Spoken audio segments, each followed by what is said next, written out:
noticed a lot of new people signed up, so let me introduce myself. I'm Christine Jacobs, and I'm the Executive Director of Represent PA. We are the only statewide PAC that focuses on flipping the Pennsylvania legislature, both houses blue, with strong progressive women. And I gotta tell you, after Tuesday's election, I am more excited than ever about flipping the legislature with strong progressive women. We had some, there were some major victories throughout the state. We did not have that many candidates. Once you flip the slide, Helen, we did not have that many candidates in it, but we'll talk about that in a minute. We're also going to have on the call today with us Melanie Rose, who's head of the SDCC, the Senate Democratic Campaign Committee for the state. And she's going to talk about what happened in the primaries on the Senate side. And Dina Gleason is the HDCC Executive Director, and she'll talk about what happened in the primaries on the House side. And then we invite, as we do these events, we often like to invite some of our candidates in. The candidates we haven't invited yet should not feel left out, because we're going to get to as many as we can. But we try and show people how diverse we are in terms of our coverage across the state of Pennsylvania. The majority of our donors, so we're going to have on today's call Joanna Bryn Smith from Luzerne County and Tara Zrinsky from Northampton County. The idea is that I tell everybody, I live in Philadelphia. I will always be represented by a Democrat. It's just kind of the way it works. But if we want to have any say in what goes on in the Pennsylvania legislature, we need to play across the state. We need to know where there are opportunities for flipping seats, where there are opportunities for putting strong progressive women into office. And in doing that, we can have more of a say in what happens in the state. We also at Represent like to highlight all the ways that our legislature is failing us. And we can talk about the environment, we talk about education, but one of the ones that came up this week is, do you know Pennsylvania ranks 44th in the nation in the amount of money spent on healthcare? 44th. We spend less than half of the national average on healthcare. And things are getting worse. And I wrote this obviously as I was thinking about the pandemic, but we had a legislative member who was highlighted recently in the news. He thought he had COVID, he tested, and between the time he was tested and the time that the results were revealed, he showed up and didn't wear a mask. He told members of his own caucus, but did not tell the full legislature. This is kind of the attitude in the legislature, and this is unacceptable. So what's our path to a reflective democracy? We talk about reflective democracy and that we will not have the democracy we think we have unless our representatives for all of us look like all of us. We aim to flip our seats to D seats with women. We want to hold the D seats and protect the women incumbents, and we want to put more women into the D seats. And all of this will be with women who demand change. These are the candidates that we supported in the primary process. So how did Represent do? Well, we supported women in 5 competitive primary races. 3 have been declared winners. Amanda Capoletti, and I know that Amanda's on the call, and congratulations, and we're gonna introduce you briefly later. Carolyn Comita from the Borough of Westchester, and Janet Diaz from Lancaster, who would, if she's elected in November, will be the first Hispanic woman elected to the state Senate, or the State House for that matter. 2 of them are leading. Shannon Danielson actually declared her victory, and Julie Slomsky in Erie, I don't know if that race has been called yet. And in the House, we supported women in 5 competitive primary races. 3 have been declared winners. Summer Lee in her re-election campaign, Jess Benham in Allegheny County, and Danielle Otten in Chester County in her re-election campaign. Unfortunately, 2 of them did not succeed. But it's on to the general elections, and we're going to continue to make progress. This is just how Represent did, and I'm pretty proud of our numbers. And I'm going to start, we're going to go through our agenda and meet with our special guests right now. And all the candidates are on the call, and I have a list of those that I know are on the call. I'll introduce you later, and if you just take 30 seconds and tell me what your superpower is. We know you're going to work hard for your constituents. We know you're going to listen to your constituents and give them what you want. And that's a great campaign speech for when you're out talking to people in your district or your potential district. What I want to know from you today is why Represent should care, why the women who are the donors on this call should care. Our donors are largely in Southeast Pennsylvania, and the people on this call today are largely donors, but they're also people who are friends of donors who said, hey, I'm involved in this great organization, come hear about it. And they're also people who've been listening to us for a while that haven't quite ponied up. And so what would you like them to know that makes you inspirational? I'd like to start with talking about the Pennsylvania Senate. Melanie Rose is on the call. Melanie is the head of the SDCC, and as such, she's been monitoring these races carefully. She knows who's doing what. She knows where the money's being spent. She knows which of our candidates are doing well and which need a little push. And so, Melanie, tell us about Tuesday. Thank you so much for having us, first of all. And I do want to say, just a very quick update, both Shanna Danielson and Julie Slomsky declared victory this morning. So you guys can add 2 more to your checklist, which we are really, really excited. And excited to say that for the first time in SDCC history, we have 11 women running across the state of Pennsylvania right now, which is a record number of women in this running for the state Senate. We've got 24 seats, candidates in 24 seats, and 11 of them are women, which we are really, really excited about. And I do want to take a quick moment to thank Represent for supporting 6 of our candidates who did just get through the primary. Janet Diaz, who obviously, like Chris said, will be the first Latinx woman elected to office if she wins. She's out in Senate District 13, which is one of our top tier flips from red to blue. Same with Julie Slomsky, who is out in Erie. She's also one of our top tiers. Carolyn Comita, who of course is a state representative who will be moving to the state Senate. Shanna Danielson, who's running out in Senate District 31. And of course, Amanda Capoletti, who is our new candidate in Senate District 17. And in addition, we have 5 other women on the ballot: Shelby Strohmeyer, Jackie Baker, Margaret Brown, and of course, Senators Judy Schwenk, Senator Pam Iovino, and Michelle Siegel.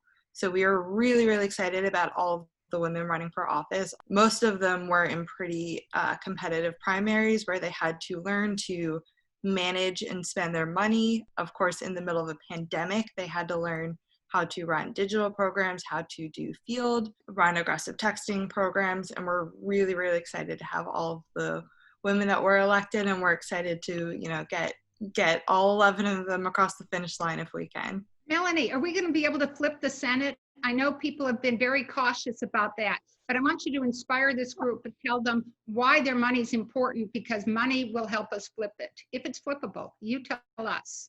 It is absolutely flippable. We are currently 4 seats away from flipping the state Senate. We have 4 targeted districts that we need to take back. That is Senate Districts 9, 13, 15, and 49. Of course, 13 and 49 both have Janet Diaz and Julie Slomsky in it. So we would love your help and support, and your help and support in both of those districts during the primary helped both of those women make it to the general. Our path could not be more clear. All 4 of those districts are comparable to districts that we won and flipped in 2018. The DPIs are the same or better than they were in 2018. All 4 of them were won by Governor Wolf and Senator Casey. 2 of the 4 were won by Hillary, and all of them have seen an upswing in DPIs. Where we're really going to need help is making sure that these candidates have the money to communicate with aggressive vote by mail programs. 3 of the 4 of those districts are nested within areas that fell under Governor Wolf's executive order to make sure that they had the capacity to count every single vote, and we really are going to need to make sure that in the general, we are turning out that vote, especially in Senate District 13, where they have a higher Latinx population, and we need to make sure that minority communities are being communicated to on how to vote by mail and how to vote, because their votes are critical in the general election. But it is absolutely flippable.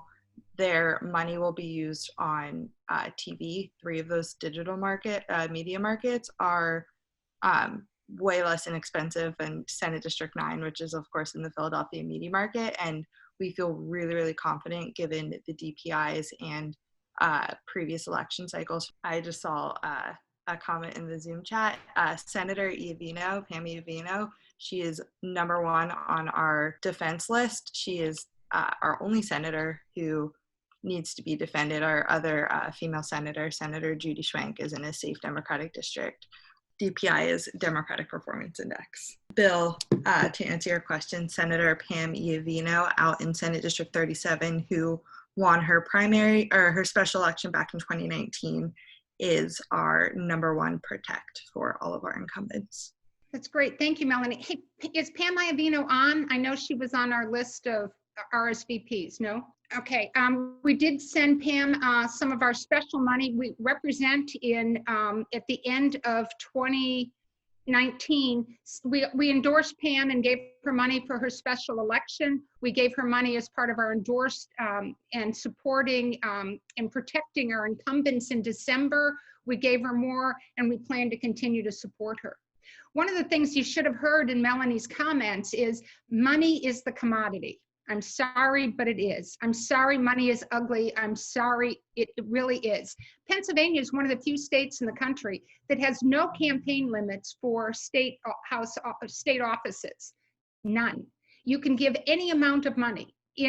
As I've told many people, in the 2010 election, which was the election right after the 2010 census, there was a lot of outside money that came into the state with the idea of flipping both houses in Pennsylvania and then managing the gerrymandering process. And in doing that, they preserved Republican victories in the, not only in Pennsylvania House, and Senate, but also in Congress.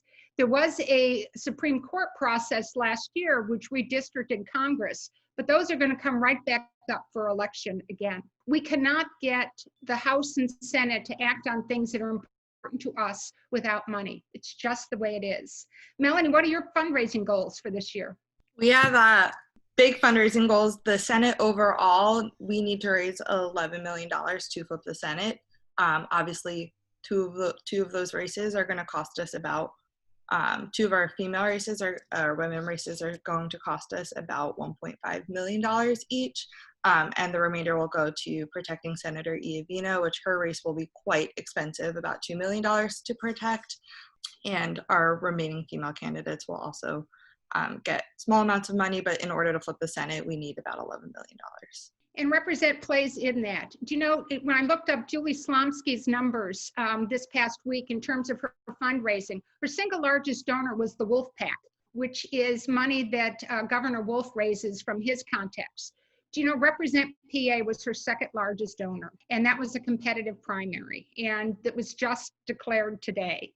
So it tells you that our money can make a difference. So thank you, Melanie. Of course, I just want to jump in there and say, because of Represent, Julie was able to go up on TV. It was a very, very tight primary, and in the last week, she was able to put about $36,000 up on TV, and significantly able to outspend her opponent, which pushed her over the edge and definitely helped her get this victory.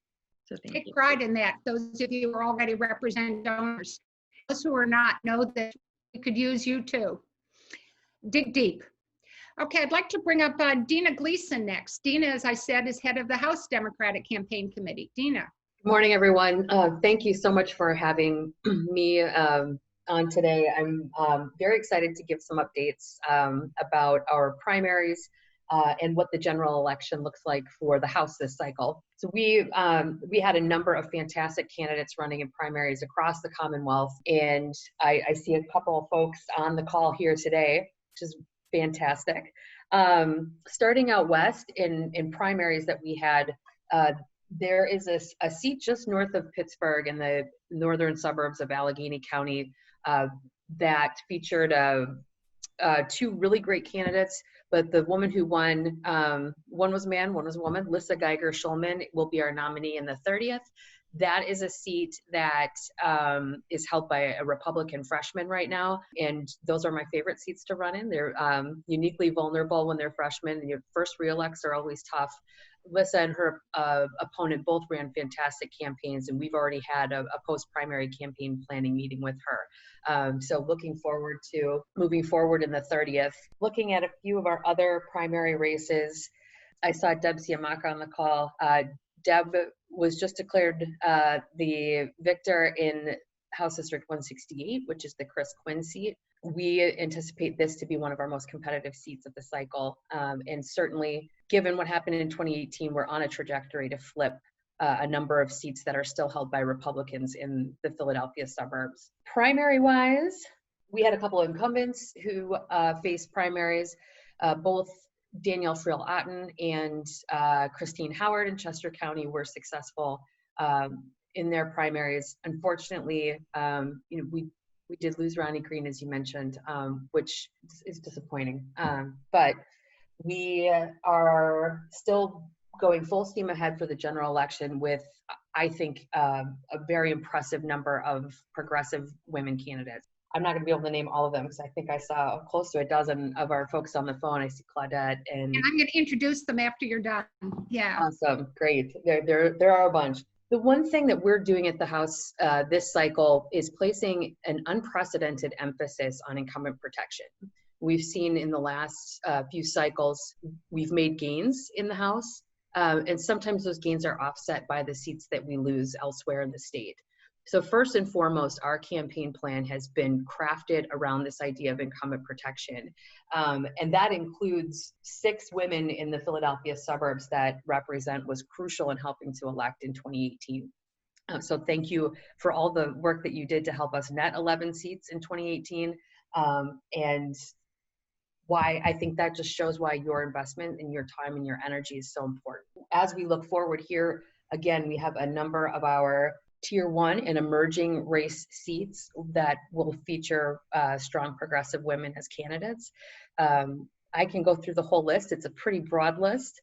But as we're looking at this, I saw Michelle Knoll on the call, House District 44 in the Western Pittsburgh suburbs. Sharon Guidi is one of our emerging races in Southern Allegheny County as well.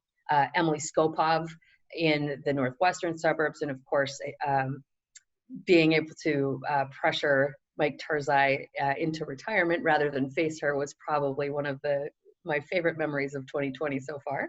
If I could add a comment to that one, Dana, and that's that when Emily Skopov declared that she was running against Mike Turzai 2 years ago, the Pittsburgh newspaper had a very memorable headline on the article, and it said, "Tattooed mother of 2 challenges Turzai." And if that doesn't bring out all of the sexism and all of the issues that our women have to deal with, and if that doesn't make it stronger. So we gave money to Emily and she ran a heck of a campaign, and Turzai was not able to strew money around the rest of the state because for change, he had to spend money in his own district. So that's one we went into knowing it was a long shot, but feeling good about our investment in Emily. And guess what? Turzai decided not to run for re-election. We think it's because he knows he's going to be out of, he won't be the speaker anymore, which is a lovely idea. But we also thought that the Pittsburgh newspaper should have come out with a title this time of "Tattooed Mother of 2 Terrorizes Turzai." But that was just our feeling. Continue, Dina. That's fantastic. We also have an open seat in Allegheny County that we are listing as a lower tiered incumbent protect just because we can't afford to lose that seat. But Jessica Benham was nominated in House District 36 this past week as well and has just an incredible background with disability rights advocacy and LGBTQ advocacy. So we're also very excited about her and looking forward to sitting down with her soon. In addition, candidates that we have in the Philadelphia suburbs, we're very excited about 2 women in Bucks County running this cycle, Anne Marie Mitchell in the 178th and Marlene Katz in House District 29. Both of those districts are represented by freshman Republican women also. So I think we're very excited about Bucks on the whole this year, Bucks County, But those two women, I think, are certainly leading the pack for us there. Speaking of potentially pressuring folks into retirement, I thought I saw Nancy Genst on the phone. House District 152 is a seat that has had Democratic performance since they drew these maps. I firmly believe that Nancy's candidacy pressured Tom Mert, who is a moderate Republican, into retirement. And we're feeling very, very good about Nancy's race this cycle as well. Up in the northern part of Montgomery County, Jill Denon is running in Marcy Topol's open seat and also has an incredible background history in advocacy as well. Chester County, I think folks saw that Carolyn Cometa won her Senate primary. We will have a special nominating convention in that seat to fill her seat, so stay tuned. I don't know who is interested in running just yet. We haven't gotten that far, but we may have another district with a strong progressive woman to be looking at this cycle as well. Certainly a protect seat for us. And we don't want to lose that seat as we don't want to go down one woman there. No, correct. If we could venture our own represent opinion.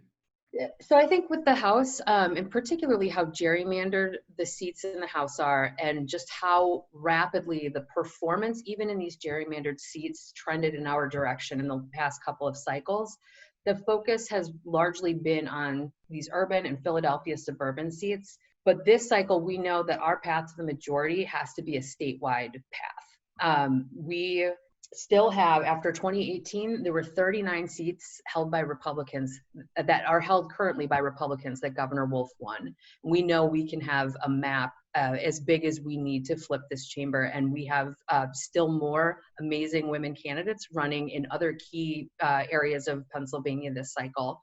Up in the Northeast and Lehigh Valley, Joanna Bryn Smith, who's joining us today, or you today as a guest, is running against Aaron Koffer, who has not had any significant opposition from Democrats since he was first elected. We have Claudette Williams running against Jack Rader in Monroe County. And we also have Tara Zarinsky running in the open Marsha Hahn seat in the Lehigh Valley. These are three races that we are working with closely and that we see a lot of potential for this cycle. And I think probably most exciting for a lot of us, I'm a little biased, I live in central Pennsylvania, but having all of the activity and the potential to flip seats in central Pennsylvania is a once in a generation opportunity for us at this point.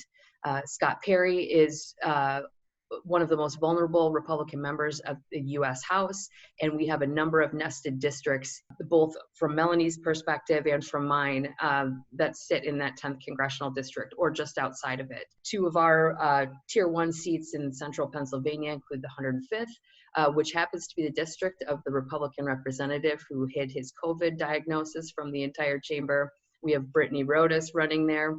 Right next door, we have Lindsay Drew running in against Tom Mahaffey, and then our entire slate of tiered and emerging races in central Pennsylvania will have female candidates in them. So Nicole Miller over on the West Shore running against Greg Rothman, who is Leanne Kruger's counterpart for the HRCC, and certainly somebody that we can't wait to keep busy this cycle. Just south of that, Tara Shakespeare running against Cheryl DeLozier. We've got Patty Smith running against Sue Helm in the other Dauphin County seat that we don't hold. And down in Lancaster County, I'm very excited about two women running, Michelle Worley and Dana Hamp-Gulick, who in part are somewhat nested in the Janet Diaz Senate seat as well. So we're looking forward to unprecedented amounts of collaboration between races and working together to get these folks over the finish line. Isn't that amazing? And these are all names for those of you who are, especially those of you who are on our endorsement committee, which, may I remind you, requires $1,200 a year donation, and we're going to be going through endorsements for the general election soon. So if you're not on the committee, we'd love to have you. But those of you on the endorsement committee read the applications of these women. And so you know them, we talked about them, and it's just so nice to hear about from the HDCC talking about them having strong races. You know, we've talked for years about we want to flip the legislature with strong progressive women, and we may actually be able to help do that this time.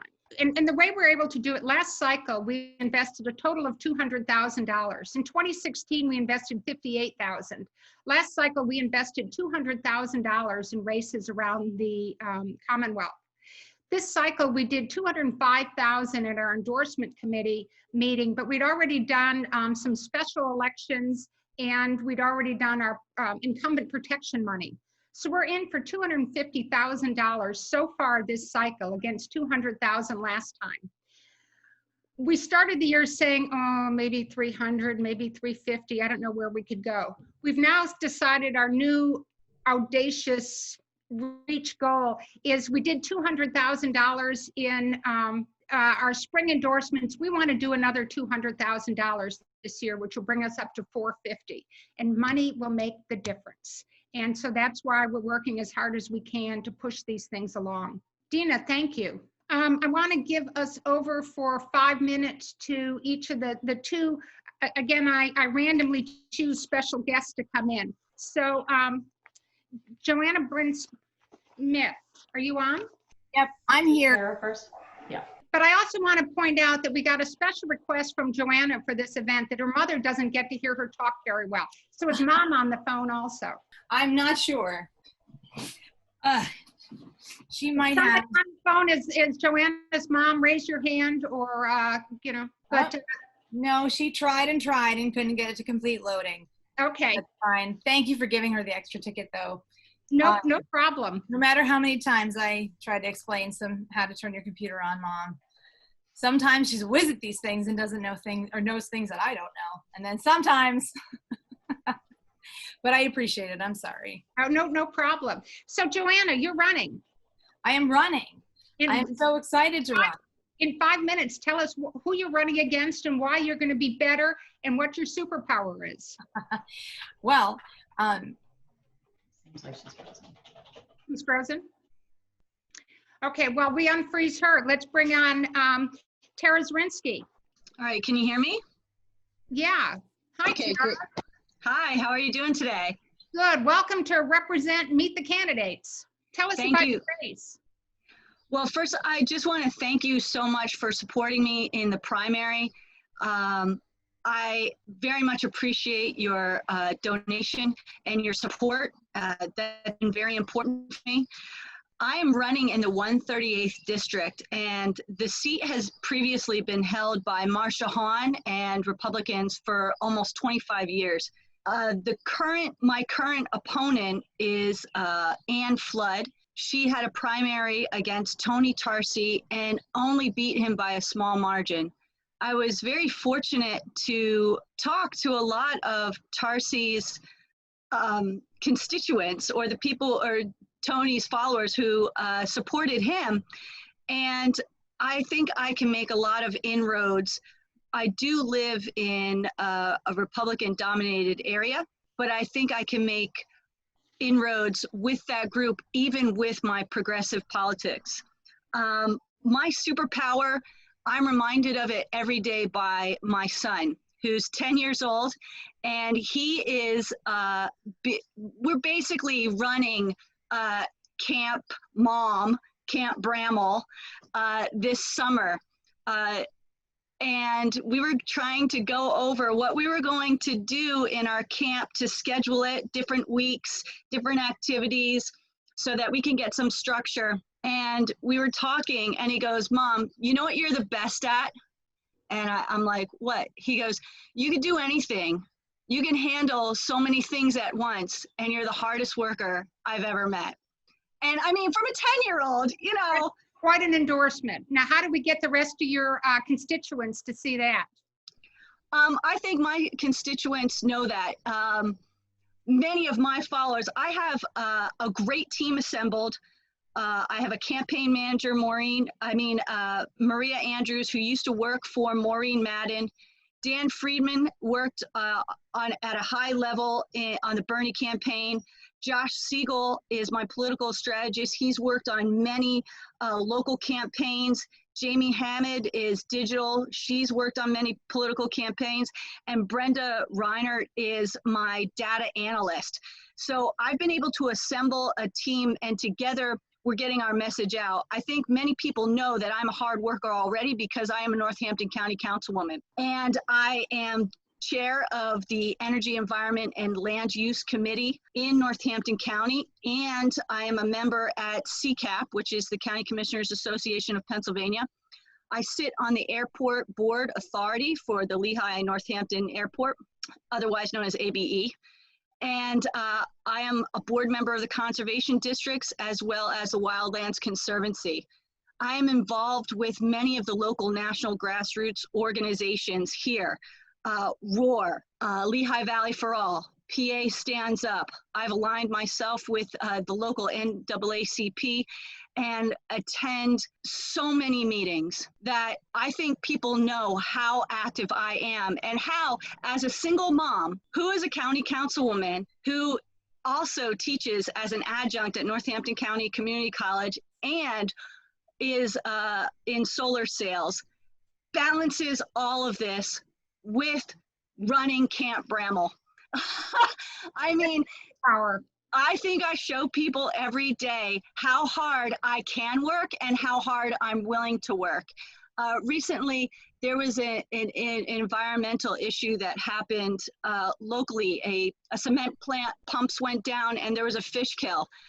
One of the first things I did was I reached out to DEP Mining. I reached out to the conservation districts. I reached out to Trout Unlimited and also the Bushkill Stream Conservancy. And I tried to get answers and wrote a letter to the editor, made the calls that I needed to representatives, and I was on it. And I think that's the kind of action that people are definitely going to want to see. And I've had a very good response from my community. I've been able, besides the contribution that was given to me by Represent PA, and thank you again for that, I've been able to raise about $48,000 during COVID. For me, I felt that was great because a lot of people in this area were hit hard by unemployment. We are a major service industry and tourism town, and people were still willing to give. And I got a lot of small dollar donations, and I got a lot of larger dollar donations from people who just want to see me win. So I think that is the reason why you should support me, because I'm going to go the distance. You're going to go the distance, but Tara, do you see yourself on the Energy and Environment Committee? I would love to be on that committee. Let me tell you about that. It said it used to be that there were 2 women on the committee, and there were some quiet Democrats, and this was Republican stronghold, and all they ever talked about was drilling. After the 2018 election, there were a number of women. There are now 4 or 5 Democratic women on that committee. And do you know they've never talked about climate change on that committee? I like to reinforce this just in case you forgot. This cycle, they did bring up somebody to talk about climate change. It was a climate change denier. That was because the Democrats are not allowed to bring up witnesses. Only the majority brings up witnesses. But that guy did not get away clean. We had some tough women on that committee, and it was the women who led the questioning. And they really gave it to him in that committee. And all I can think is, oh my God, when we get to be the majority, we're going to have really good discussions. And I look forward to watching what you do, Tara. So thank you very much. Thank you. I appreciate that. Did we get Joanna back? Yes, I'm sorry about that. I had a little. No, that's okay. It happens to all of us. So Joanna, your superpower. My superpower, and I think that maybe Tara might have said the same thing, although I missed it. My superpower is my resilience. I have been a public defender for the last 6 years. I had to start law school over because I got very, very ill. So I completed a half of a year, and then I was determined, and I went back and I finished it. I am also on the board of a few local theaters, and one day we were given notice that our children's theater was being evicted, and that was it. And it took us a capital campaign of over $1 million and blood, sweat, and tears. But you know what? We got that theater on its feet, and I would not quit until we got to the end of it, until we had achieved our goal. And even in work, as a defense attorney, it's very difficult. It's highlighted now, I think, how difficult it is to be a defense attorney. and when the kind of resources that you're opposing, and that is every single day. But I can't stop doing that because I'm the person who's there who will fight for the people. And that's what I want to do in Harrisburg, because I want to fight for the people. But my name is Joanna Bryn Smith, and I'd like to thank you first for inviting me to this event. I am so excited, and thank you for your endorsement, and thank you for your generous contribution, which has helped me immensely. I did not have an opposed primary, but nonetheless, primaries are important because you get a sense of whether people will vote for you or not. And I got a sense that people would vote for me. And it was a big part, and thanks to your donation. So thank you so much. And I know the people of the district that I'm running in. I've lived there for most of my life. As a teacher, I have made a lasting impression on hundreds of students and their parents. I teach music and theater. As a public defender, I've worked to ensure that all people in my district have a voice, and I've learned to advocate in the face of diversity. And as a community board member volunteer, I've committed my time and worked with influential people to better life in our community.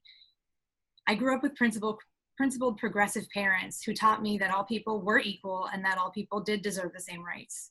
And we have seen so many things that run contrary to that idea. So this district has had a 3-term incumbent Republican, and not for lack of trying. There have been campaigns against him, but for some reason, they just could not get traction. And this is the strongest campaign against my incumbent, Aaron Coffer, for the 120th district since Representative Phyllis Mundy, when she retired in 2014. For too long, the leadership in Harrisburg has put profits of companies over people, and we will not take that anymore. Aaron Coffer has no business representing the people because he does not represent the people. He's had 3 terms and hasn't passed anything. He has not done a thing for our education system. In fact, the districts here are in decline. He voted to defund and failed to act when necessary. He voted to fund officials with arms on school property. So he voted to arm school officials. That's not how we need to deal with violence in our schools. He has failed over and over to raise the minimum wage, and he's failed his tax reform promise. I could continue listing the reasons and the ways that he has failed. He voted to reopen the state with absolutely no plan. And in fact, last week or 2 weeks ago, he voted in favor of discrimination. That's right. He voted in favor of discrimination against a bill that would have added protections for people of color, LGBTQ individuals, immigrants, and women. That vote was 100 to 101. He could have been the difference, but he wasn't. Over his career, he has repeatedly voted with Harrisburg's ultra-conservative Republican leadership. So we need to change the leadership in Wilkes-Barre, in Harrisburg. Thank you so much. I mean, that's exactly the point we keep trying to make. It's each individual. This is not something where we can go in and vote for a governor and have him make change. This is requiring us to play in races all over the state in order to bring about a majority. And these are the kind of women that we endorse. So thank you very much, Joanna. I'd like to just give, 8.5 seconds each to some of the other candidates that we have on the call, just so that you can hear their names, so you'll know their names when we talk to you about our next round of endorsements. I want to start with somebody who won a hard-fought Senate campaign. I think she's our only Senate candidate on the call. So Amanda Capoletti, it's a Democratic district, so we're reasonably sure that having won the primary, this won't be a Democrat flip, but this will be a woman flip. So Amanda Capoletti, clearly your superpower was beating an incumbent, but what are you going to contribute in Harrisburg? I'm going to contribute the idea that I have a 360 view degree of everything. My undergraduate degree is in international business, language, and culture with a focus in Hispanic studies. And that taught me the importance of not just understanding business, but you can't succeed in business without knowing the people that you are working with and around, and understanding the cultures that you're in. And that got me really interested in learning more about cultures and diversity and differences. And I went to law school and I got a law degree and my master's of public health at the same time, because what's good in understanding the law and wanting to make policies if you don't understand how policies are then implemented and then the problems that you can see coming around with the law. So I think that that is my superpower, that when we are developing policies and we're talking things out, I have that ability to stop and look at it from all the different angles, from writing it to implementation and to consequences that we might not be thinking about. Thank you very much. And you should know that Amanda Capoletti worked for one of our other heroes in the legislature, and that's Donna Bullock. And Donna's been, we've been a long-term supporter of Donna's, and Donna is a long-term supporter of Represent. And so Donna takes motherly pride in Amanda also. So we look forward to supporting you. Thank you guys for everything. Thanks, Amanda. Somebody else who had a hard-fought primary is Deb Siamaka.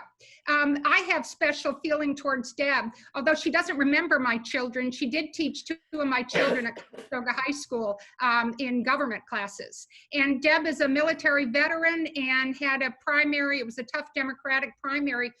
We didn't play in that primary because there were 2 Democratic women running against each other.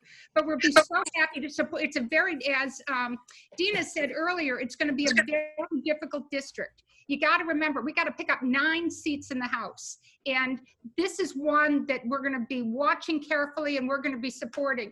So Deb Siamaka, what's your superpower besides getting 2 of my kids through high school?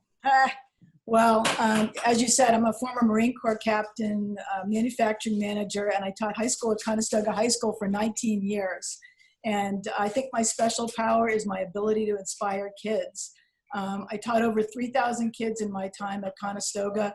And as part of teaching those kids, one of the things I did was, tell them the government's not a spectator sport, that they've got to get involved. And right now I've got over 25 kids working on my campaign. High school kids, college kids, recent college graduates, and they're going to be my Siamaka team that's going to make us win in the fall. That's great. Thank you. And we do look forward to supporting you. Thank you. Thanks, Deb. Somebody else, we support Claudette Williams in 2018. And a lot of people said, well, we do take pride in the fact at Represent that we don't support every woman. We don't just give away our money. We have to make sure that we can see a path to victory. Claudette Williams, we viewed to be a reach candidate in 2018, but we loved her spirit, we loved her background, and we thought she was a good candidate for her district, even if they didn't quite understand that.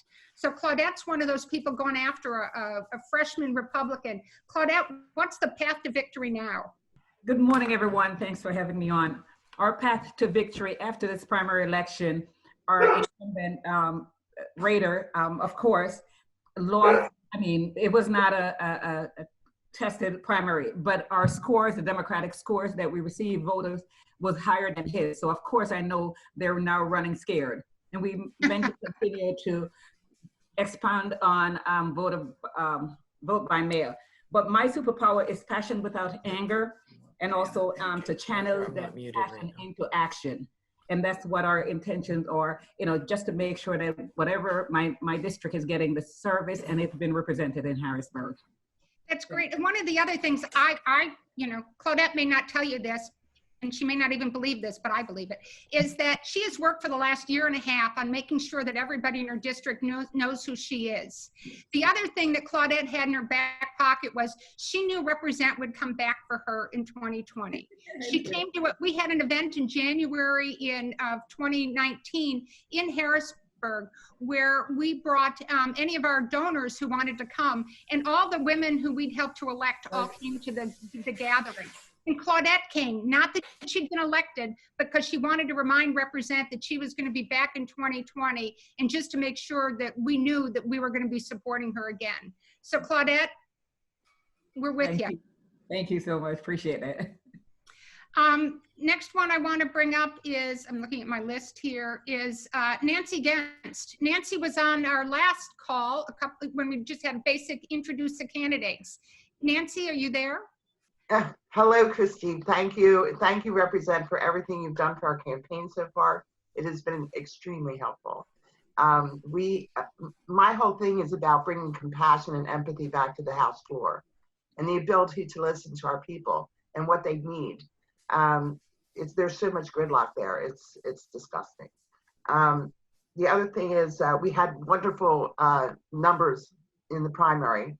And I think it was over, before the final count, we're at like 8,500 or whatever, which is the most votes that have come in for the seat in a primary in over 14 years.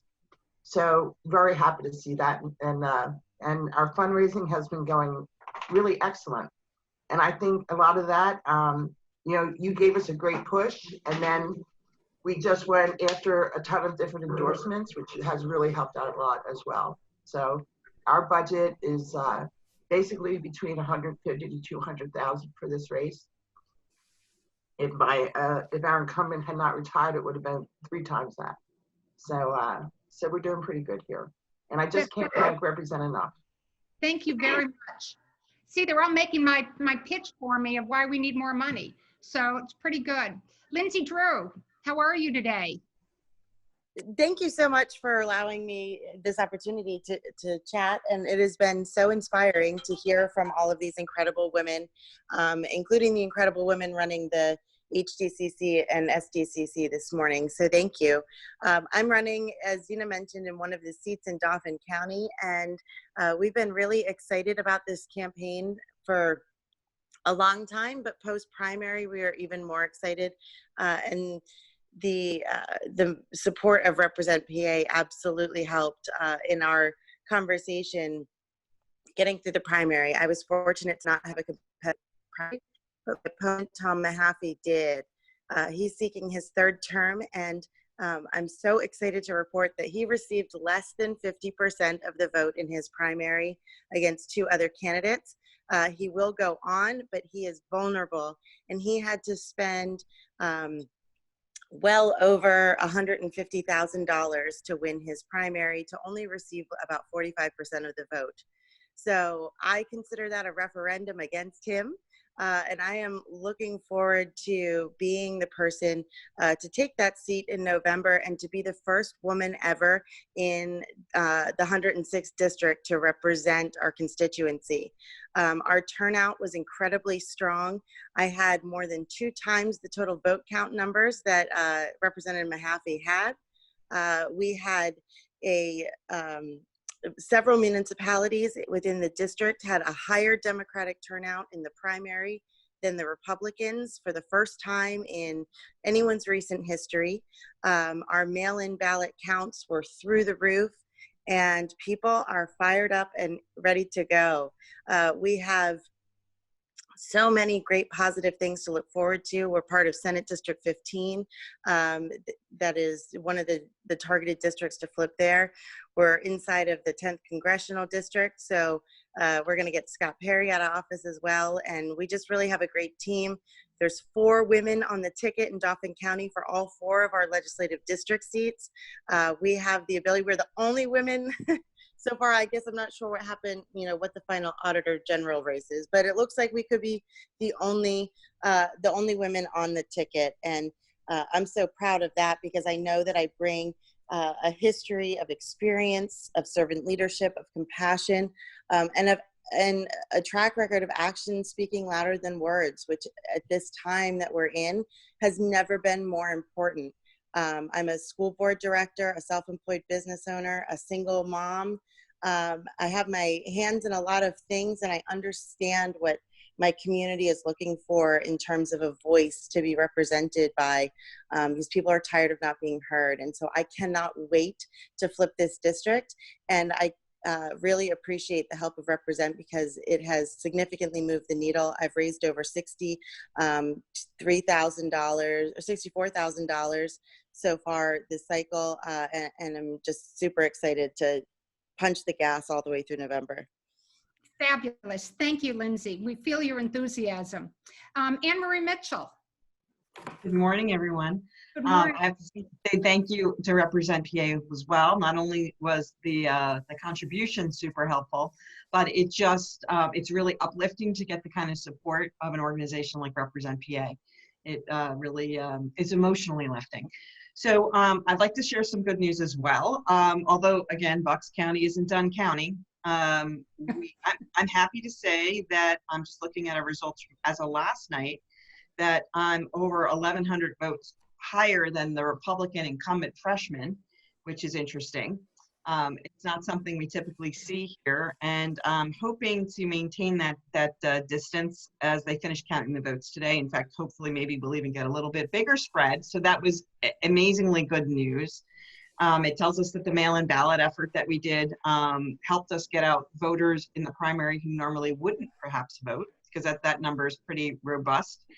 And it's also worth noting that the Republicans had a primary at the congressional level, as did the Democrats. But the Republicans was getting a lot of push on their side because they had somebody who was very conservative running against Brian Fitzpatrick, who was a little bit more popular. So we expected to see a little bit higher numbers on the Republican side. So it's interesting because while they were out voting for Fitzpatrick or me, and they should have been voting for Wendy, and it doesn't look like it came in that strongly for her.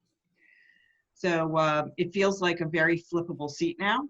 I'm sure we're going to have a lot of anxious folks. I'm pretty sure there was probably a number of furtive meetings and phone calls last night as they were seeing those updated numbers. And I'd be lying if I said I wasn't really happy with that. Well, you know, one of the things that Anne Marie just pointed out is that people come on and decide to vote for various reasons. I think a lot of people think you vote for the top of the ticket and you may make it all the way down the ballot. What we want to do is drive the enthusiasm at our level on the ballot and push up to make sure that this is a D state all around. So thank you, Anne Marie. Well, that's definitely what we do for people. Start from the bottom and go up. And actually, yeah. And I know Michelle Knoll is on now, but I'm not going to let you talk, Michelle, because I'm about to tell everybody that you're going to be one of our featured speakers next time.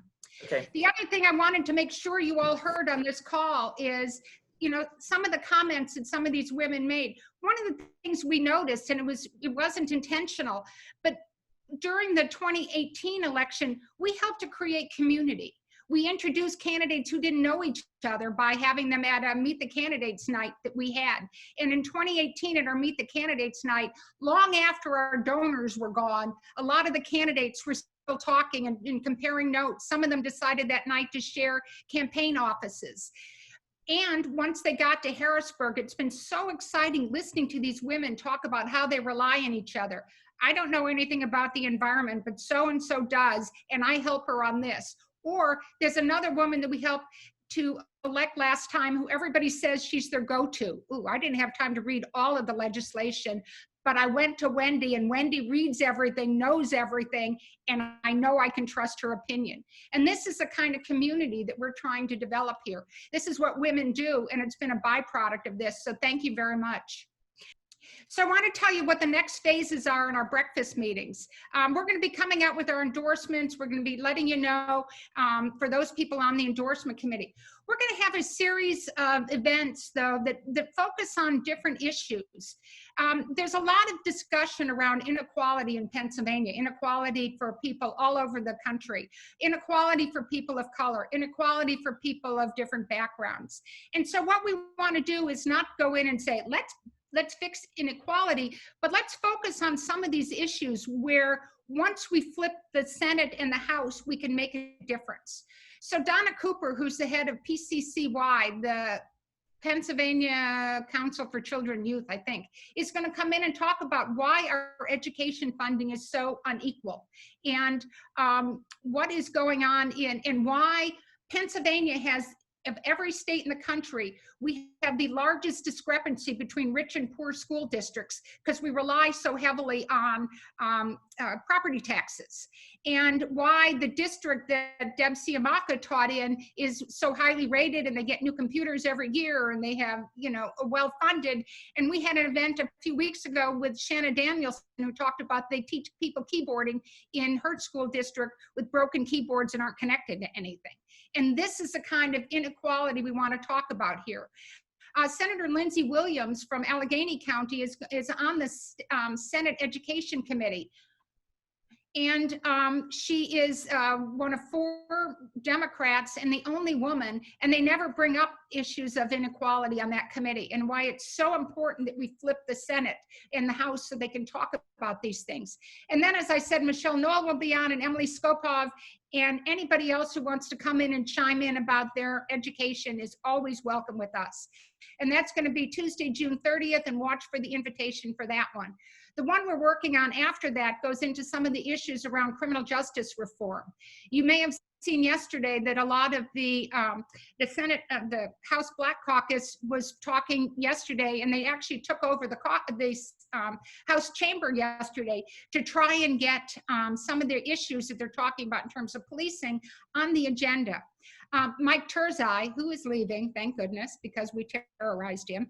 Mike Turzai said, okay, you know, everybody quiet down. We're going to have a special session to discuss this. Well, we all know special sessions are a way of placating people, but really don't end up resulting in changes. And the only changes we're going to have are going to come when we change the leadership in both the House and the Senate.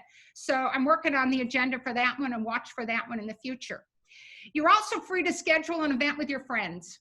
You know, we have a group coming up, and somebody who's been a donor to us who periodically brings together 30 or 40 of her friends to talk about issues of importance. So I got a special session for her.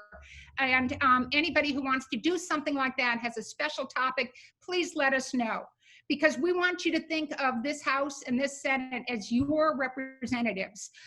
The entire raft of women that we're supporting will be representing you. So what do you want them talking about, and how important it is for change? So thank you very much to everybody who was on the call. Congratulations to our winners. We're so enthusiastic about what can you tell I was a high school cheerleader? You know, we're so enthusiastic about where we're going with this, and our possibility for gaining those last 9 seats in the House and 4 seats in the Senate. And we're going to do it through these women and with your support. So thank you.